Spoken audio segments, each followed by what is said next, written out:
What is going on? It's Alex coming back at you with another video. And today we are doing another stock report video for the 2024 NFL Draft. If you are new, feel free to like, comment, subscribe, all that fun YouTube jazz. We are on the way to 10K and we should be able to make it there by the end of the year. So fingers crossed, let's get there. Let's have some fun.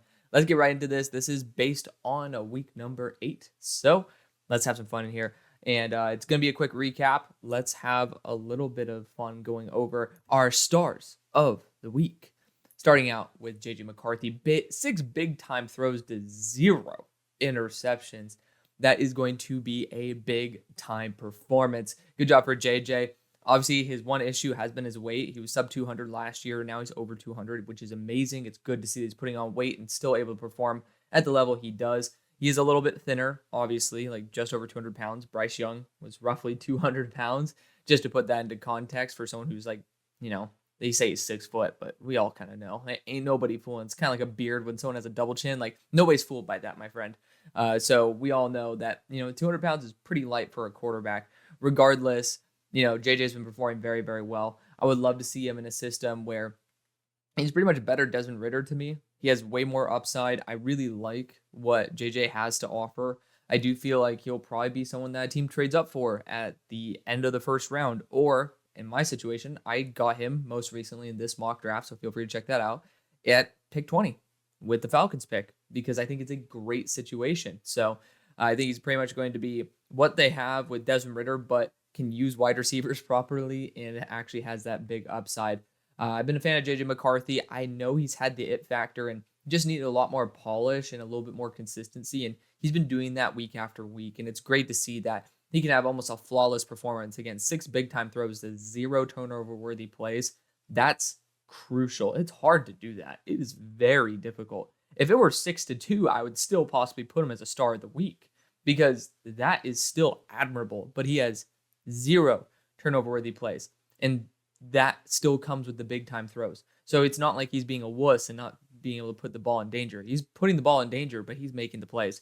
Glad to see that. Our next guy is Ollie Gordon II. This dude put up 282 yards and 4 touchdowns. That is ridiculous. It doesn't matter if you had 284 carries, which that would still be pretty damn admirable if you could survive a game of 284 carries. 282 yards, 4 touchdowns. Ridiculous performance. Obviously, he put the team on his back right there for him. And, I always look for a team that this is a relatively weaker running back class. He could end up going a lot higher if his performances are more consistent, but I just trust the Patriots to be able to maximize the value of a depth running back. And, when you get to see a running back at least have that type of ceiling, it is very impressive. I have to give kudos where kudos is due. I've never heard of Ollie Gordon before. He's on the map now. He's on the map, so you guys should watch that too. Good for him. Glad to see it. Next and final star of the week, we have Graham Barton here. Obviously, I think that he's more of an interior offensive lineman. He's the left tackle for Duke. He only allowed 1 pressure versus Jared Verse. That's the quick synopsis of why he's here. He is someone who not many believe in as a left tackle, including myself. I know he has a lot of work as a left tackle to do, but he's one of the more athletic guys that you will ever find at the tackle position. And then that means, especially at the center position where he originally went to Duke for, he was brought there as a center. I think a team like the Steelers where you could put him at guard, you could put him at center, you could fill in at left tackle if need be. I think he's even probably played some reps at right tackle. God only knows. But he has done a phenomenal job. That was the biggest test. Arguably the best edge rusher in the class just went up against him, 1 pressure allowed. That is spectacular. It might just be, you might say, oh, well, 1 pressure doesn't really warrant being on here. It does. For a guy that no one believes in as a pure tackle to go up against probably someone who's going to be a top 15, top 10 selection as an edge rusher to go up against NFL tackles, it's a big tip of my cap. So good job to Graham Barton there. The rest of the stock up list, let's go over them. You got Jerzon Newton here, 8 pressures. That is spectacular. Again, he goes from pretty much stock up to stock down by the week, but he's been a stat machine since last year. Obviously, he popped off to me. He was my guy in last year's class and then ended up deciding to return. Very smart because now he's consensus pretty much first round. Number 1 interior defensive lineman, as he should be. Mike Sainristil still, I mean, he had a 92 overall coverage grade interception, but this dude has been consistently popping off, whether it's on PFF, but more importantly in the games. He is certainly making plays almost every single play. I rarely see him give up actual yardage, and it's usually like him at the scene ASAP. So he's a really good slot corner. I think he'll just end up continuing to get better and better. I do think he could end up being a starting quality slot corner in the NFL. There's just not many teams that are going to hyper value that because a lot of times, sometimes safeties can move there, boundary corners can move there. It's hard to gauge where they're going to be. Next, we got Cam Ward. Cam Ward, 438 yards, 3 big time throws, 1 turnover worthy play. Just like I was talking about JJ McCarthy, I'm fine putting guys up there on a pedestal for a 3-to-1 ratio all day. All day. Yeah, he's been struggling. Cam Ward has been struggling big time. And it's so good to see him bounce back. I think last week it was a 0-to-5 big time throw to turnover worthy play ratio. I actually had the slides for that, but y'all know I went for a job interview, wanted to make sure that we got as much of a good chance in that as possible. So also with the Mike Sainristil, I got to give a shout out to another corner. I don't think I put him on the list, and I did not. That is Josh Newton. He allowed 0 yards in a massive blowout loss, which means he's not the reason why they lost. So got to give him a quick shout out as well. Next, we got Jalen McLeod out of Auburn. Jalen, he put up quite a few pressures this past week. Gotta love that. Just another name I want to throw in there. I like using this to be able to essentially go through every single game, see who's really standing out against true talent, and then put them on a list so that it essentially works as a way for me to find new names, but also to keep record of, oh, wow. So Jalen McLeod's been on this list 3 weeks in a row, i.e. BJ Green. He actually is on my report list right over here, but I didn't include him. Brother, again, is just going off and off and off. So you got to give credit where credit is due. Next, we got JT Tuimoloau, 6 pressures, 4 of them against Olu Fashanu, who we'll talk about very soon. Obviously, I was a little bit lower on JT coming the year compared to everybody else who thought he was going to be a god. I ended up starting becoming his apologist because a lot of people started dropping him out of the top 40. And I'm like, why? Even for me, where I had him in those that 60 range, that was crazy to me because it's not a super deep edge class. He is in that tier 2 of edge rushers for me. And that can go as early as, pick 30 and as late as pick 40 for me. I don't really see much more wiggle room for JT Tuimoloau to fall. And people were kind of treating him as an afterthought. And I was like, he's getting better, not worse. Why are we knocking him down? It's another reason why I don't like when people project. It is kind of our job to project what's going to happen. Yes. But at the same time, it leads to a lot of pulling stuff out of places where the sun don't shine, right? And that's just not the type of person I am. Next guy I want to talk about is Daquan Hardy. He performed phenomenally versus Ohio State this past week. Not much of the other part of the defense did, but this dude was back to back, just swatting balls down, 3 pass breakups.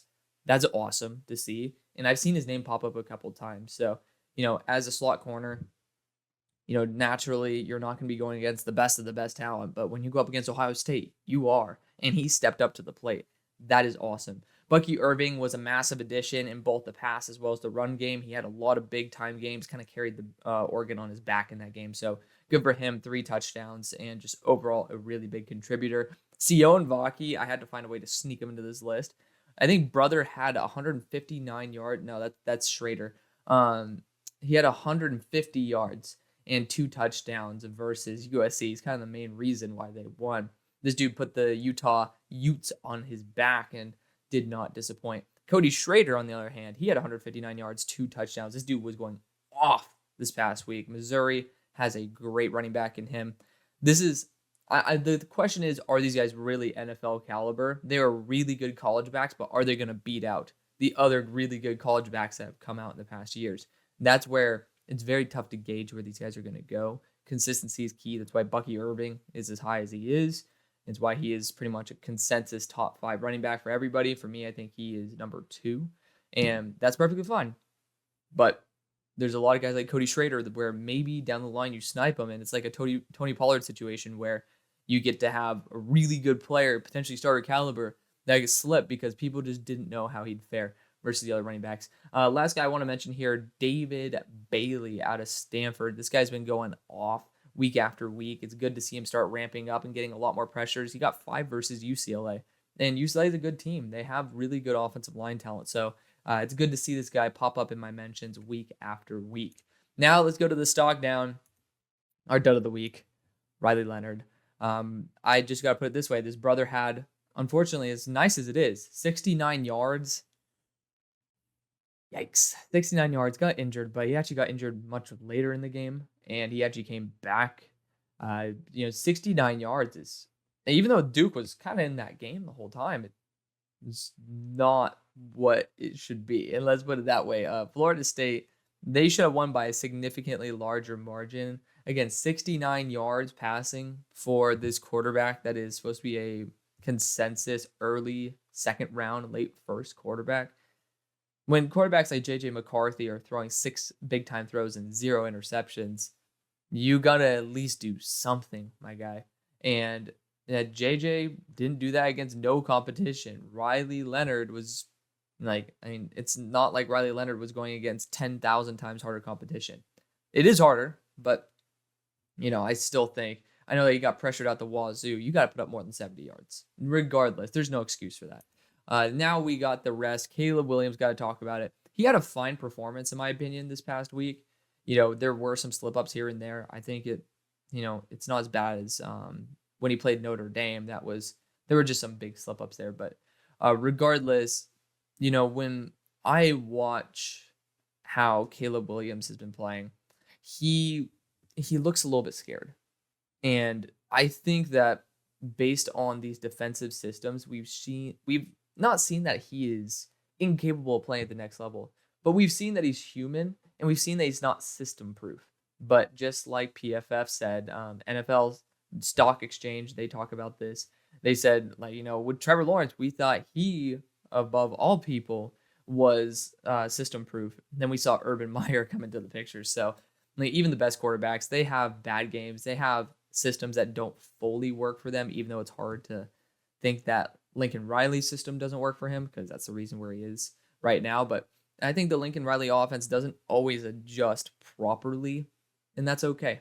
That's okay. I think that we've found some weak points, and that just makes him not Michael Jordan. Instead, it puts him maybe near that Trevor Lawrence tier, maybe not on that Trevor Lawrence tier, but that's still well worth the number 1 overall selection. He's struggling. I'm starting to feel like he very well might come back. It is a little bit of a concern. Kalen King, he got 90 yards put up on him. Obviously, one of my favorite corners in the draft. The thing about Kalen is that when you watch him play, he will let up stats.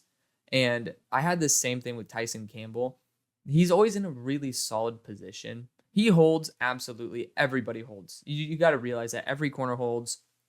Pretty sure James Bradbury even said that. Every single rep people are holding. It is what it is. You got to be a little bit smarter, a little more tactical with it. So people trying to say, oh, Kalen King can only hold. Every corner in the NFL can only hold, my guy. So just pipe down on that.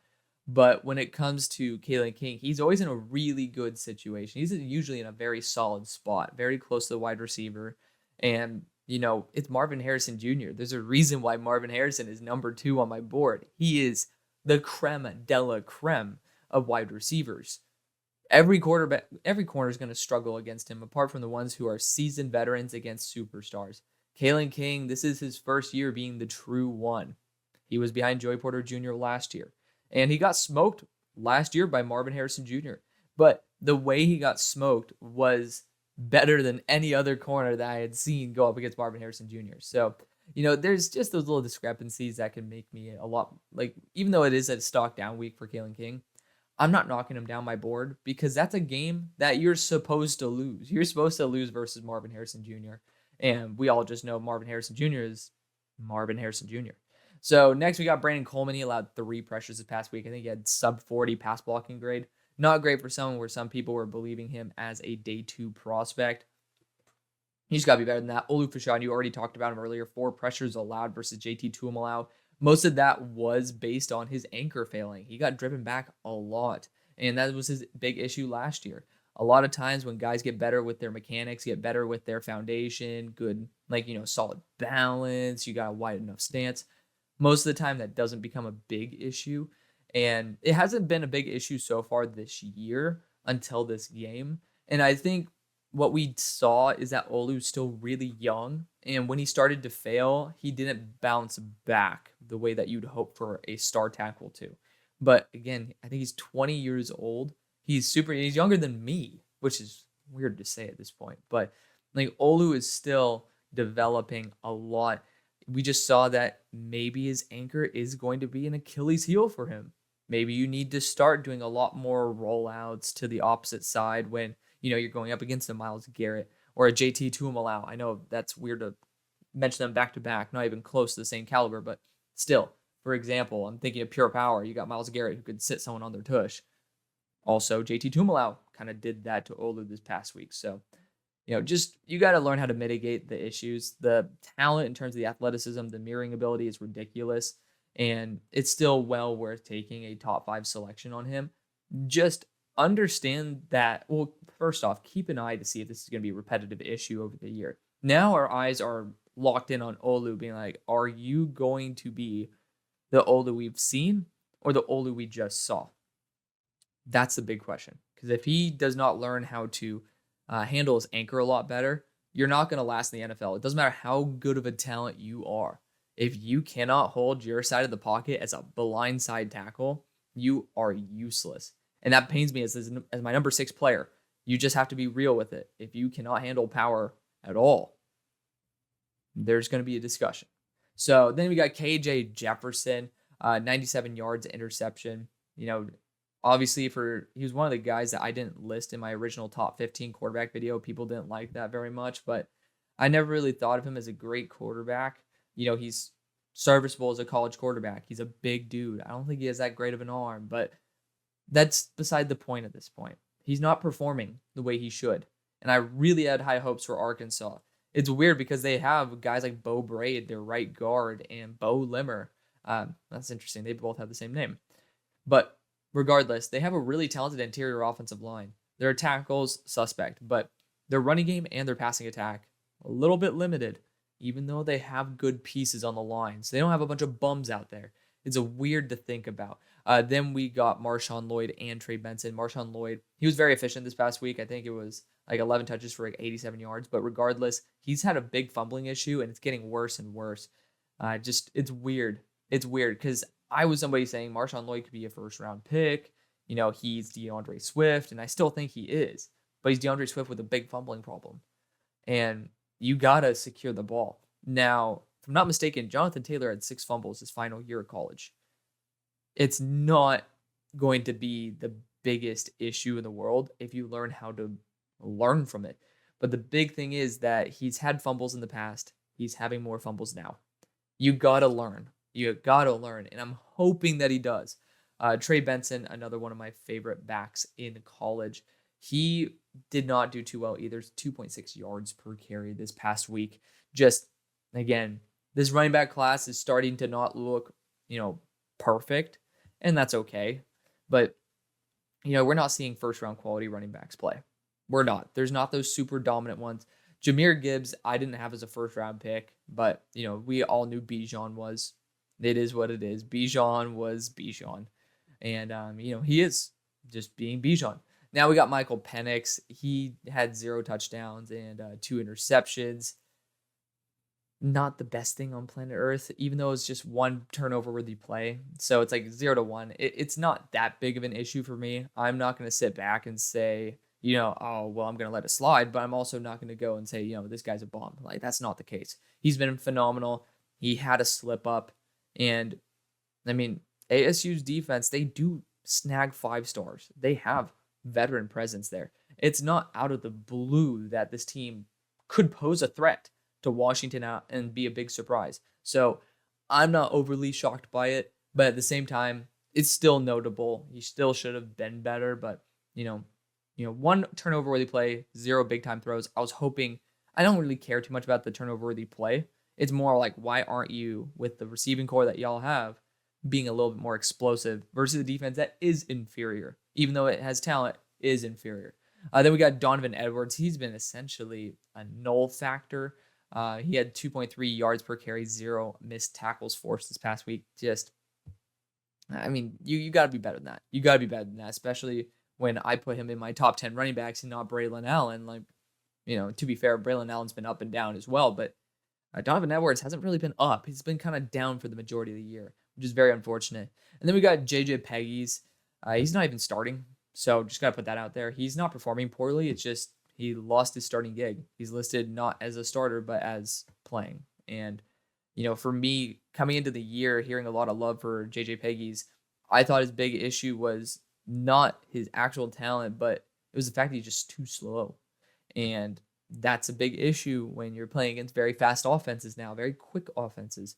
And it's starting to look like he's pretty much probably going to be limited to a role of rundowns only. But that is going to be the video. Thank you so much for watching and supporting as always. See you on the far side. Peace.